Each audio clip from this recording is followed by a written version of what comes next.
RS Agarwal exercise number 4C new book से और 4D old book से, जिसके अंदर टॉपिक हमारे पास है नेचर ऑफ रूट्स। देखो, मैंने आपको नेचर ऑफ रूट्स वैसे एनसीईआरटी में भी थोड़ा सा बताया था, एक बार फिर भी दोबारा से थोड़ा सा एक्सप्लेन कर देता हूं, ताकि जो स्टूडेंट्स हमारे पास कल मौजूद नहीं थे उन्हें क्लियर हो जाए।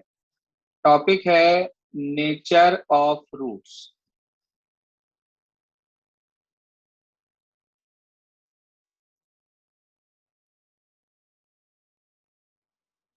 नेचर ऑफ रूट्स में हमारे पास सबसे पहले जो चीज आती है वो है डिस्क्रिमिनेंट।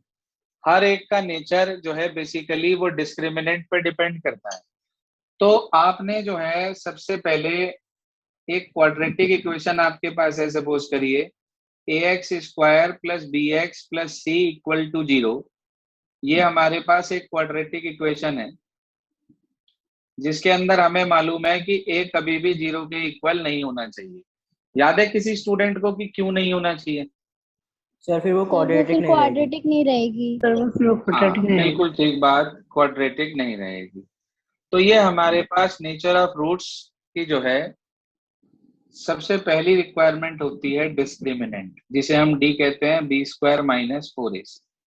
सब कुछ इसी पर डिपेंड करता है डिस्क्रिमिनेंट पे, कि हमारे पास जो इक्वेशन आएगी उसके रूट्स कैसे होंगे, एग्जिस्ट करेंगे या एग्जिस्ट नहीं करेंगे, एग्जिस्ट करेंगे तो अलग अलग होंगे या एक जैसे होंगे। All these things depends upon this discriminant. ये सिर्फ और सिर्फ डिस्क्रिमिनेंट पर डिपेंड करता है। तो आपने डी निकाला। अब मान लीजिए, फर्स्ट केस बता रहा हूं, मान लीजिए आपने डी निकाला और आपके पास डी ग्रेटर देन 0 आ गया। ग्रेटर देन 0 बोले तो पॉजिटिव वैल्यू। तो उस केस में हम ये कह सकते हैं कि रूट्स जो हैं वो रियल एंड डिस्टिंक्ट होंगे। कैसे होंगे बेटा जी? Real and distinct. डिस्टिंक्ट का मतलब होता है अनइक्वल। ठीक है जी, अलग अलग। दूसरी कंडीशन हमारे पास इसके अंदर है कि if D is equals to 0, यानी कि डी की वैल्यू निकाली और वो 0 आ गया डिस्क्रिमिनेंट, तो हम कहते हैं कि रियल एंड इक्वल रूट्स, जिसे कि हम रिपीटेड रूट्स का नाम भी दे देते हैं।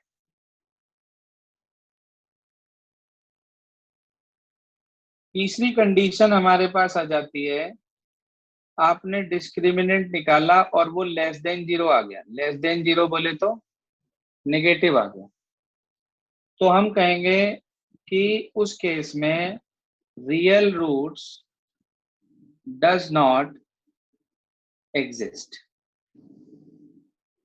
Real roots does not exist, या ये भी कह सकते हैं कि रूट्स आर नॉट रियल।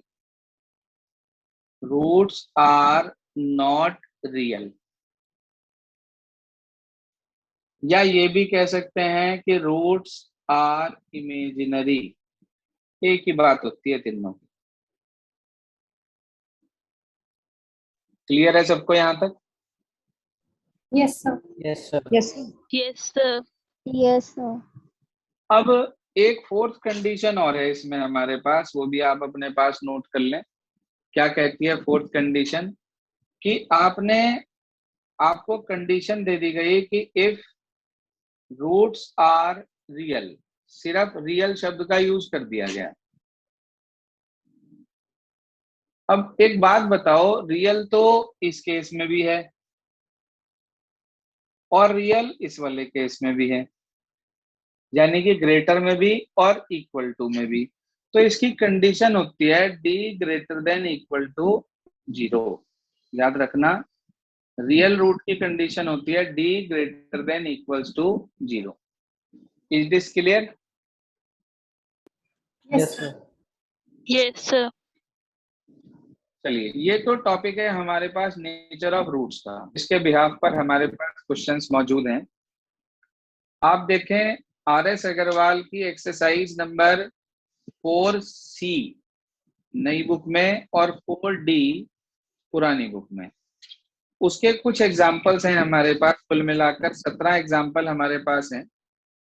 कल मैंने आपको ये ट्राई करने के लिए दिए थे। इसके अंदर हमारे पास फिलहाल 4 प्रॉब्लम आई है, 8, 9, 16, 17। 3 एग्जाम्पल मैंने आपसे कहा था मैं खुद समझाऊंगा, एक तो 11th, एक 12th और एक हमारे पास है 14। ये 3 छोड़कर बाकी आपको कल ट्राई करने के लिए दिए थे। जिन स्टूडेंट्स ने वर्क किया है उनकी प्रॉब्लम है ये 4 क्वेश्चन, 8, 9, 16, 17 बता देता हूँ आज।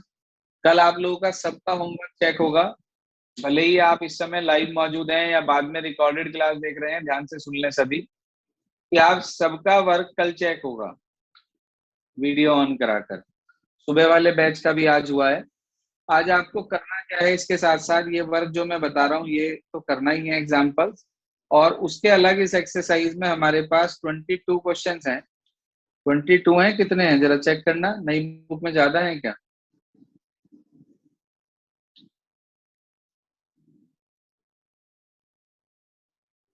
How many questions are there in new book?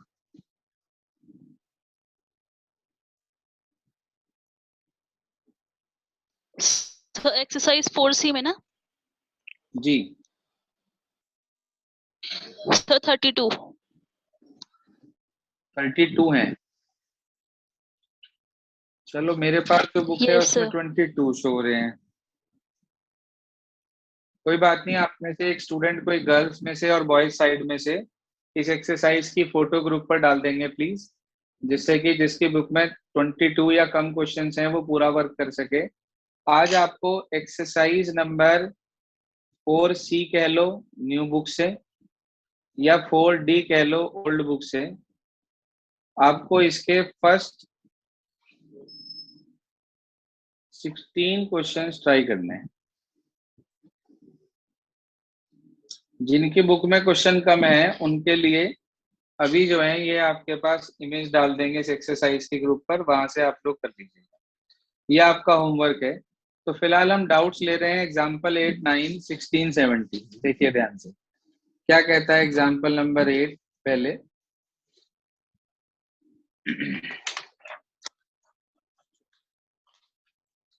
सुनिए ध्यान से, एग्जाम्पल नंबर 8 में क्या कहा गया, find the non zero value of a for which the quadratic equation list has equal roots. क्या कंडीशन थी भाई इक्वल रूट्स की?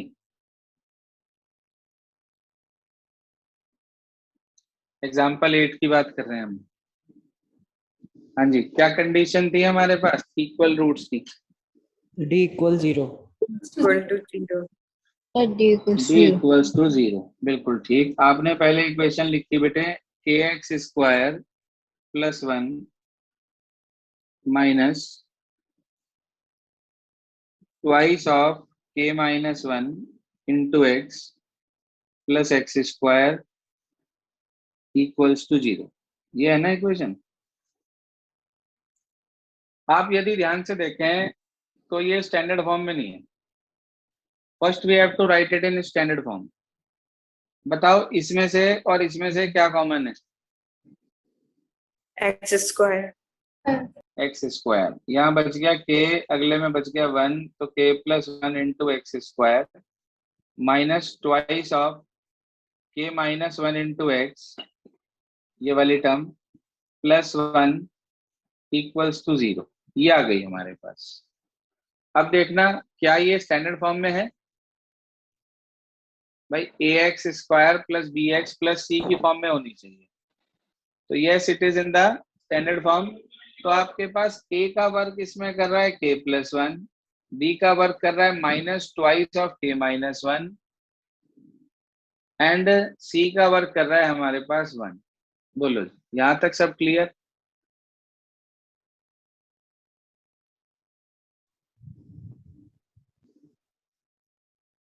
Yes.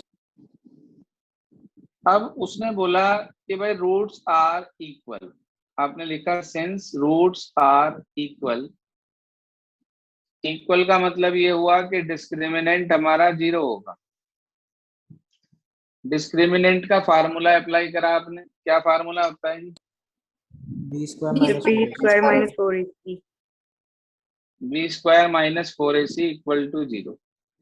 इसमें वैल्यू रख दो बी की, -2k+1 उसका स्क्वायर करा तो ये हो गया 4k-1 का होल स्क्वायर, -4 इंटू ए इंटू सी, ये आ गया। अब हमें इसे सिंप्लीफाई करना है और यहाँ से वैल्यू निकालनी है, सिर्फ ध्यान दीजिए आप। तो उसने आपसे के की वैल्यू निकालने को कहा और वो भी नॉन जीरो सोल्यूशन निकालना है आपको इसका। तो यहाँ से 4 कॉमन लिया आपने, 0 में डाल देंगे, यहाँ रह गया k² + 1 -2k -k-1 equals to 0। यहाँ से ये 1 से 1 कैंसिल आउट हो गया, बच गया k² -2k और -k, कितना हो गया मिलकर? -3k। कुछ कॉमन है क्या? सर के अंदर बच गया k-3। एक बार k को 0 रखा, एक बार k-3 को 0 रखा। उसने हमारे से क्या कहा था क्वेश्चन में? नॉन कि zero. Find the non zero value of k और उसके बाद hence find the root of the equation. ये तो 0 आ रही, इसे नेग्लेक्ट कर देंगे, k की वैल्यू 3 आ गई। इतने में कोई परेशानी? No sir. अब उसने हमारे से कहा कि इसके रूट्स निकालने हैं। अरे भाई, जब आपके पास k की वैल्यू आ गई तो इसे उठाकर आप इक्वेशन में रख दो, यहाँ पर आपको इक्वेशन मिल जाएगी, उसके बाद रूट निकाल दो। आपने रखा k को 3, 3 + 1 4, इक्वेशन बन गई 4x²। हाँ भाई, 3 - 1 2, 2 2 जा 4, तो -4k और +1। बोलो भाई, फैक्टर बना लेंगे आराम से या बना के दिखाऊं? बताइए क्या बनेंगे? 4 के ऐसे फैक्टर, 4 के ऐसे फैक्टर बनाने हैं जिन्हें प्लस करके 4 ही आए।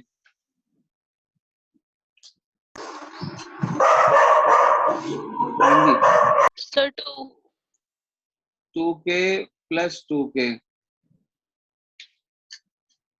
ये आ गया। तो ये आ गया 4x², के नहीं सॉरी, x है यहाँ पे, x है भाई, ये तो खत्म ही हो गया ना, ये x है। 4x² -2x -2x + 1 equal to 0। एक फैक्टर तो आ गया आपके पास, 2x कॉमन ले लिया, अंदर बच गया 2x - 1, बाद में से -1 कॉमन आ गया। तो चांस की बात है यहाँ पर x की दोनों वैल्यूज इक्वल ही आई, और आनी भी इक्वल थी। क्यों आनी थी इक्वल?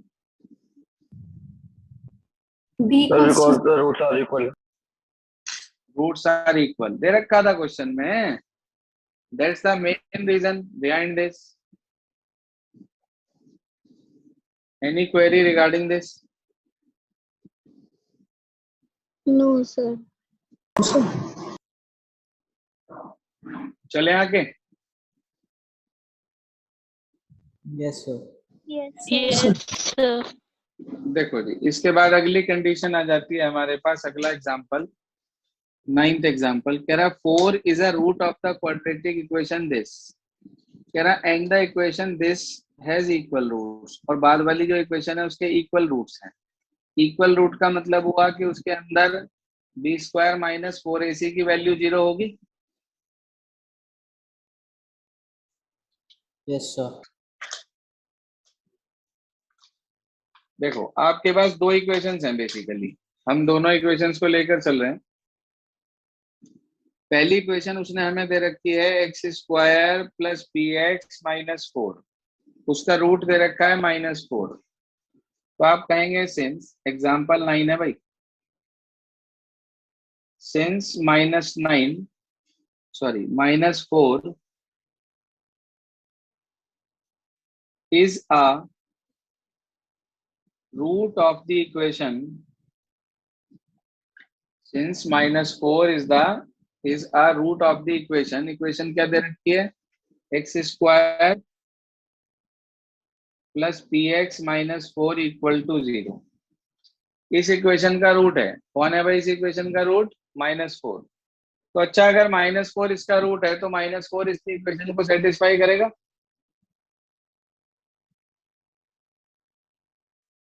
हाँ भाई, क्लियर हो गई बात है? Yes, sir. Yes, sir. -4 must satisfy equation, रख दो इसके अंदर जरा। -4 का square p into -4 -4 equal to 0। यहां से हम p की वैल्यू कैलकुलेट कर सकते हैं बड़े आराम से। इसको अगर हम सिंप्लीफाई करें तो हमें p की वैल्यू मिल जाएगी। यहां से इसे सॉल्व कर लें। 16 -4p -4 इक्वल टू 0। 4p को उधर ले जाएं तो 4p इक्वल टू 12 और p की वैल्यू हमारे पास 3 आ गई। चेक करो भाई क्या आंसर आ रहा है p की वैल्यू का। फिर इसने बोला दूसरी इक्वेशन के इक्वल रूट्स हैं। अरे भाई दूसरी इक्वेशन कौन सी है? X square plus P x plus Q. हाँ जी, दूसरी इक्वेशन में कह रहा है कि इसके रूट्स रियल हैं। रियल रूट की क्या कंडीशन, सॉरी इक्वल रूट है, इक्वल रूट की क्या कंडीशन होती है? D equal 0. D equal 0. Since roots are equal, so d is equals to 0. अच्छा, अगर d 0 है तो इसका मतलब b square -4 into a into C, ये बैठेगा। Yes, sir. p की वैल्यू पता है 3, 3 का square 9 -4q is equals to 0 आ गया हमारे पास। तो आप ध्यान से देखो, यदि तो 4q की वैल्यू 9 और q की वैल्यू 9/4 आ गई।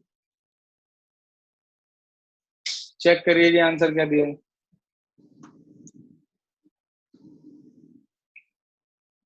बोलिए आंसर क्या है? Sir, say again. इसके बाद हमारी अगली प्रॉब्लम है एग्जाम्पल नंबर 16 और 17।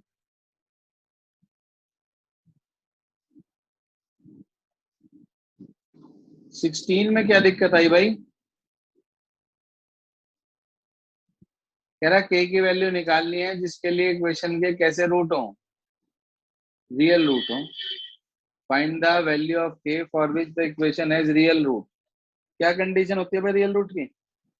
खाली रियल D शब्द greater बाहर than 0, D equal to 0.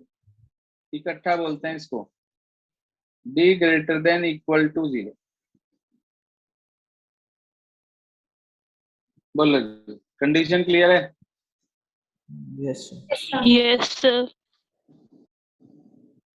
तो जिन बच्चों से ये 2-3 क्वेश्चन नहीं हुए थे, अब कोशिश कर सकते हैं ट्राई करने की। Yes, sir. Yes, sir. कल एक तो इसका 16-17 हम ले लेंगे प्रॉब्लम में, अगर बाई चांस नहीं हुआ किसी से तो। और उसके अलावा मैंने आपको एक्सरसाइज से फर्स्ट 16 क्वेश्चंस दिए हैं करने के लिए। ठीक है, एक्सरसाइज से आपको 16 क्वेश्चन दिए हैं। समझ आ गया होमवर्क सभी को? Yes, sir. Yes, sir. बस जी इतना करना है आपको आज के लिए, बस इतना ही।